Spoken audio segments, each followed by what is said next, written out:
నమస్కారం రేపటి ఆశల వారిది యువకు స్వాగతం. పేరుకే భౌతిక శాస్త్రం, విద్యార్థులకు మాత్రం అది బహుతిక్క శాస్త్రం. లెక్చరర్ చెప్పుతున్నంతసేపు అర్థమైనట్లే ఉంటుంది. ఫిజిక్స్ ఇంత తేలిక అనిపిస్తుంది, కానీ పరీక్ష పెడితే మాత్రం అంతా అగమ్య గోచరం. 60కి 60 మార్కులు తెచ్చుకునే విద్యార్థులు సైతం కాస్త ఇబ్బంది పడే సబ్జెక్ట్ ఫిజిక్సే. అయితే అలాంటి భయాలు లేకుండా అభయమిస్తోంది ఇవాల్టి యువ.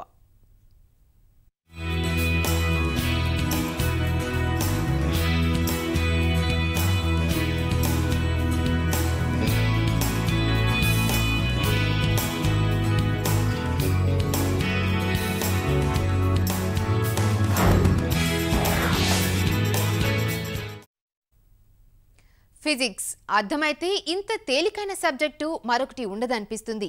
ఇన్ని రోజులు ఎలా గడిచినా ఇంటర్ మొదటి సంవత్సరం ఫిజిక్స్లో మంచి మార్కులు పొందేందుకు మార్గాలున్నాయి.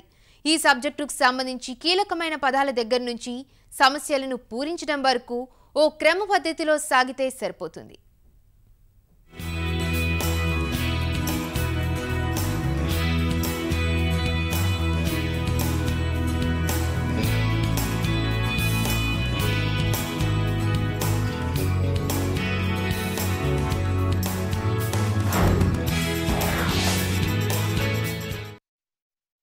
నూటికి 100% అంటే 60 మార్కులకు 60 మార్కుల సాధనలో ఒక విద్యార్థి వెనకబడటానికి అవకాశం ఉన్నది కేవలం VSAQ అంటే 2 మార్కుల ప్రశ్నల విషయంలో మాత్రమే ఏదైనా ఒక విద్యార్థి వెనకబడటానికి అవకాశం ఉంది.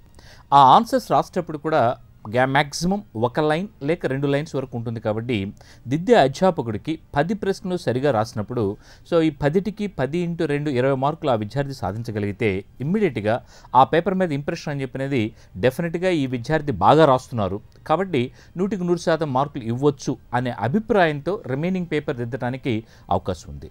అయితే అది రాసేటప్పుడు 2 మార్కులు రాస్తే ఇంప్రెషన్ బెటర్గా ఉంటుందని చెప్పని అవి పూర్తిగా ప్రశ్నలు రాకపోయినా కూడా 2 మార్కులతోనే ప్రారంభించడం అనేది సరైన పద్ధతి కాదు. అంటే ఒక విద్యార్థి తన VSAQ ప్రశ్నలో అంటే అతి స్వల్ప సమాధాన ప్రశ్నలో తనకి ఆ 10 ప్రశ్నలకు గాను 6 లేదా అంతకంటే ఎక్కువ ప్రశ్నల జవాబులు తెలిసిన పక్షంలో VSAQతో ప్రారంభించడం బెటరు. అలా కాని పక్షంలో అంటే 2 లేక 3 ప్రశ్నలకు మాత్రమే జవాబులు తెలుసు అనుకున్న సందర్భంలో అయితే ఖచ్చితంగా LAQ అంటే ఒక సాధారణ విద్యార్థి 60 నుంచి 80% మార్కులు సాధించాలనుకునే విద్యార్థులు LAQ ప్రశ్నతోనూ, లేదు బాగా మెరిటోరియస్ స్టూడెంట్గా భావించేవాళ్ళు అంటే 100కి 100% మార్కులు సాధించేవాళ్ళు VSAQ ప్రశ్నలతోనూ ప్రారంభించగలిగితే డెఫినెట్గా వాళ్ళు అనుకున్న దానికంటే కొంత ఎక్కువ మార్కులు సాధించడానికి అవకాశం ఉంటుంది. ఇక ఈ జూనియర్ ఇంటర్మీడియట్ ఫిజిక్స్ విభాగానికి వచ్చినప్పుడు మనకి VSAQలో అంటే వెరీ షార్ట్ ఆన్సర్ క్వశ్చన్స్లో 10 ప్రశ్నలు ఇస్తారు. 10కి జవాబులు రాయవలసి ఉంటుంది. అయితే ఈ జవాబులు రాసేటప్పుడు 1 లేదా 2 వాక్యాల కంటే ఎక్కువగా రాయవలసిన అవసరం లేదు. సో ఎక్కువగా రాసినా కూడా అది నెగిటివ్ అవుతుంది కానీ పాజిటివ్ కాదు. అదేవిధంగా ఆ ప్రశ్నలో ఏం అడిగారో దానికి సూటిగా జవాబు చెప్పడం కూడా విద్యార్థి అవగాహన చేసుకోవటం చాలా అవసరం. సో ఆ ఆన్సర్ రాసినప్పుడు కూడా ఏదైతే ముఖ్యమైన పదం ఉందో ఆ పదాన్ని అండర్లైన్ చేయగలిగితే డెఫినెట్గా వాల్యుయేషన్ చేసే వ్యక్తికి సులభంగా మనకి అంటే ఆ ఆన్సర్స్ ఎక్కడ ఉన్నాయనేది గుర్తించడానికి అవకాశం ఏర్పడుతుంది. ఇక ఈ VSAQలో వెరీ షార్ట్ ఆన్సర్ క్వశ్చన్స్లో చూసుకున్నప్పుడు 10 ప్రశ్నల్లో 2 ప్రశ్నలు అని చెప్పినది ప్రాబ్లమ్స్ ఉంటున్నాయి. లైక్ చాలా సింపుల్ ప్రాబ్లమ్సే. అంటే ఇప్పుడు వెక్టార్స్లో 2 వెక్టార్స్ ఇచ్చి వాటి మధ్య యాంగిల్ ఎంత అటువంటి చాలా చిన్న ప్రశ్నలు 2 మార్కులకు సంబంధించి 2 ప్రాబ్లమ్స్ ఉంటున్నాయి. సో అదేవిధంగా అంటే లైక్ అప్లికేషన్స్ ఓరియంటెడ్ క్వశ్చన్స్ అనేది 3 ఉంటున్నాయి. సో 5 అలాగే న్యూమరికల్ వాల్యూ బేస్ చేసుకుని అంటే లైక్ అంటే స్టాండర్డ్ న్యూమరికల్ వాల్యూస్ దీని యొక్క విలువ ఎంత అని చెప్పినది అంటే ప్రత్యవస్థాన గుణకాల విలువలు అటువంటి వాటిని బేస్ చేసుకుని అటువంటి విలువల మీద ఒక ప్రశ్న ఉంటుంది. అలాగే డిఫరెన్సెస్కి సంబంధించి 1 లేదా 2 ప్రశ్నలు ఉంటున్నాయి. ఇక డెఫినేషన్స్కి వచ్చేటప్పటికి మ్యాక్సిమం 3 వరకు ఉంటున్నాయి. సో ఆ విధంగా మొదటి 10 ప్రశ్నలు అని చెప్పినది సో విభజన ఈ విధంగా చూసుకోవచ్చు. ఇక్కడ కూడా విద్యార్థి ఈ అవగాహన ఏర్పరచుకుని అంటే దాదాపుగా డిఫరెన్సెస్ కూడా ఈ డెఫినేషన్స్ పరంగా వాటిలోనే కంబైన్ చేసి చేసుకుంటే 5 సిద్ధాంతపరమైన ప్రశ్నలే ఉంటున్నాయి. కాబట్టి టెక్స్ట్ బుక్ మాత్రం యాస్టీస్ విద్యార్థి చదువుకోగలిగినా కూడా 5 క్వశ్చన్లు గ్యారంటీగా ఆన్సర్ చేయొచ్చు. అలాగే ఈ 2 ప్రాబ్లమ్స్ కూడా కొంత చేసే అవకాశం ఉంటాయి కాబట్టి 5, 2, 7 చేయొచ్చు. ఇక అప్లికేషన్ ఓరియంటెడ్ క్వశ్చన్స్ 3 కొంచెం విద్యార్థికి ఆ వైపు ఓరియంటేషన్ ఉంటే, అంటే కొంతవరకు ఆబ్జెక్టివ్ ఓరియంటేషన్లో చేయగలిగిన ఏ విద్యార్థి అయినా కూడా ఆ రిమైనింగ్ 3 ప్రశ్నలు కూడా చేయడానికి చాలా ఈజీగానే ఉంటుంది. అదేవిధంగా మనకి అదే షార్ట్ ఆన్సర్ క్వశ్చన్స్ ఎస్ఏక్యూ అని చెప్పంటారు, వీటిని తీసుకున్నప్పుడు 8 ప్రశ్నలు ఇవ్వడం జరుగుతుంది. 8లో కనీసం విద్యార్థి 6 ప్రశ్నలకి జవాబులు గుర్తించవలసిన అవసరం ఉంటుంది. అయితే చాలామంది విద్యార్థులకి 8 ప్రశ్నలకి 8ంటికి జవాబులు తెలిసే ఉంటుంది.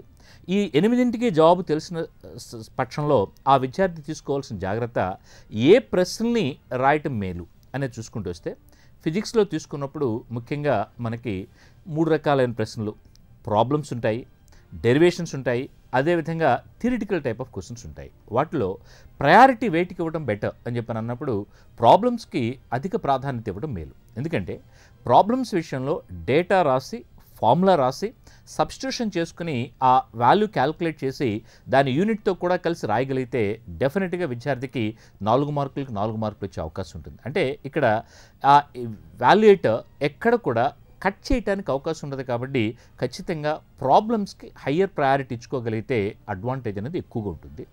ఆ నెక్స్ట్ ప్రయారిటీ అని చెప్పినది డెరివేషన్స్. తర్వాత ఇక least priority theoretical type of questions. ఈ థియరిటికల్ టైప్ ఆఫ్ క్వశ్చన్స్లో కూడా ఖచ్చితంగా డిఫరెన్సెస్ మీద 1 or 2 క్వశ్చన్స్ ఇస్తున్నారు. చాలా సందర్భాల్లో ఒక క్వశ్చన్ ఉంటుంది. సో ఆ క్వశ్చన్కి మనం అంటే లైక్ మనకి ఐసోథర్మల్, అడియాబాటిక్ వాటి మధ్య డిఫరెన్స్ ఏంటి, సో ఆ విధంగా మనకి డిఫరెన్సెస్ సంబంధించి ఎప్పుడు కూడా ఒక ప్రశ్న అయితే ఖచ్చితంగా ఉంటుంది. సో ఆ ప్రశ్నకి జవాబు రాయగలిగితే థియరిటికల్ టైప్ ఆఫ్ క్వశ్చన్స్లో ఎక్కువ మార్క్స్ సాధించుకోవడానికి అవకాశం ఉంటుంది. అంటే ఈ 4 మార్క్స్ క్వశ్చన్స్లో ఆర్డర్, ప్రాబ్లమ్స్, డెరివేషన్స్, అదేవిధంగా మనకి నెక్స్ట్ పార్ట్కి వచ్చేటప్పటికి ఈ థియరిటికల్ టైప్ ఆఫ్ క్వశ్చన్స్ వాటికి ఓరియంటేషన్ ఇచ్చుకోగలిగితే అడ్వాంటేజ్ ఉంటుంది. ఇక ఏ ప్రశ్నలు ఎన్ని వస్తున్నాయి అని చూసుకుంటూ వస్తే ప్రాబ్లమ్స్ ఒకటే ఉంటున్నాయి. మొత్తం 8 ప్రశ్నల్లో so physics first year part తీసుకున్నప్పుడు ఒక్క ప్రశ్నే ప్రాబ్లమ్స్ రూపంలో వస్తుంది, 1 డిఫరెన్సెస్ మీద వస్తుంది, సో 2 ప్రశ్నలు, ఇక 5 డెరివేషన్స్ మీద దాదాపుగా 4 లేదా 5 క్వశ్చన్ల వరకు వస్తున్నాయి. సో అంటే డెరివేషన్స్ ఆర్ ఆ థియరిటికల్ టైప్ ఆఫ్ క్వశ్చన్స్ అని చెప్పినది రిమైనింగ్ పార్ట్ అని తీసుకోవచ్చు. సో ఈ విధంగా ఈ ప్రశ్నల విశ్లేషణ ఈ 4 మార్కులు చూసినా కూడా వస్తుంది. ఇక 8 మార్కుల విషయానికి వచ్చినప్పుడు విద్యార్థి కొంచెం జాగ్రత్త చూసుకోవాల్సింది, ఈ 8 మార్కుల ప్రశ్నలు కూడా ఇచ్చిన 3 ప్రశ్నలు ఖచ్చితంగా లేదా 100% విద్యార్థికి తెలిసిన ప్రశ్నలే ఉంటున్నాయి. అయితే ఏ ప్రశ్నకి జవాబు గుర్తించాలి అనేది కొంచెం జాగ్రత్తగా ఐడెంటిఫై చేసి తీసుకోవాల్సిన అవసరం ఉంది. ఎందుకంటే కొన్ని ప్రశ్నల్లో ప్రాబ్లం అటాచ్ అయి ఉండొచ్చు, కొన్ని ప్రశ్నలకు ప్రాబ్లం అటాచ్ అయి ఉండకపోవచ్చు. సో కానీ విద్యార్థి ఎటువంటి ప్రశ్న సెలెక్ట్ చేసుకున్నప్పుడు తనకు 100% మార్కులు వచ్చే అవకాశం ఉంది అని అంటే, ఏ ప్రశ్నలు అయితే సబ్ పార్ట్స్ ఎక్కువ ఉంటాయో, అంటే ఒక ప్రశ్నని ఎక్కువ భాగాలకు విభజింపబడి ఉంటే ఆ ప్రశ్నని సెలెక్ట్ చేసుకుని రాయగలిగితే అధిక మార్కులు సాధించేదానికి అవకాశం ఉంటుంది. అంటే ఇప్పుడు ఉదాహరణకి హీట్లో ఉన్న అంటే ఉష్ణంలో ఉన్న ఒక ఎక్స్పెరిమెంట్ ఇచ్చినప్పుడు ఆ ఎక్స్పెరిమెంట్ రాస్తే ఎక్స్పెరిమెంట్కి జనరల్గా 6 నుంచి ఒక్కొక్క సందర్భంలో 8 మార్కులు, అంటే లైక్ ఈ మధ్యకాలంలో థర్మోడైనమిక్స్ ఇచ్చిన ప్రశ్న అయితే 8 మార్కులకు ఒక సిద్ధాంతపరమైన ప్రశ్న ఇవ్వడం జరిగింది. సో 8 మార్కుల ప్రశ్న అని చెప్పినప్పుడు విద్యార్థి ఎంత రాసినా కూడా వాల్యుయేషన్ చేసే వ్యక్తి తనకి 6, 7 మార్కులు వేసే ప్రమాదం ఉంది. కాబట్టి దాన్ని అవాయిడ్ చేసుకోవడం కోసం ఒక ప్రాబ్లం అంటే ఒక క్వశ్చన్లో ఎన్ని సబ్ పార్ట్స్ ఉన్నాయో చూసుకొని ఎక్కువ సబ్ పార్ట్స్ ఉన్న క్వశ్చన్ని మనం ఆప్ట్ చేయగలిగితే డెఫినెట్గా ఆ విద్యార్థికి మార్కులు ఎక్కువ సాధించుకోవడానికి అవకాశం ఉంటుంది. సో దాంట్లో కూడా వీలైనంత వరకు ప్రాబ్లం ఉన్న క్వశ్చన్స్ని సెలెక్ట్ చేసుకోవటం బెటర్ అవుతుంది. ఇంటర్మీడియట్ బోర్డ్ నామ్స్ ప్రకారమే సో విఎస్ఏక్యూ ప్రశ్నలన్నీ కూడా 10 ప్రశ్నలను ఒకే వరుస క్రమంలో ఒకే చోట రాయాలి. కానీ సో వాళ్ళు వరుస మార్చడం కానీ లేదా కొన్ని ప్రశ్నలు ఒక దగ్గర కొన్ని ప్రశ్నలు వేరొక దగ్గర రాయడానికి అవకాశం లేదు. కాబట్టి ఈ నిబంధనని జాగ్రత్తగా పాటించవలసిన అవసరం చాలా ఉంది. అలాగే విద్యార్థి ఇక పేపర్ మొత్తం రాసేసిన తర్వాత ఒక్కసారి చెక్ చేసుకునే ముందు ఈ రాసే క్రమంలో కూడా చాయిస్ కూడా వచ్చు కాబట్టి వాటినే ముందు రాయటం మంచిది కాదు. అంటే ఈ 4 మార్కుల క్వశ్చన్ రాసేటప్పుడు 6 రాసి 8 మార్కుల క్వశ్చన్ రాసేటప్పుడు 2 రాసి ఆ తర్వాత ఇంకా టైం ఉంటుంది కాబట్టి ఆ మిగిలిన టైంలో చాయిస్ రాయదలుచుకుంటే లాస్ట్లో రాయటం మంచిది.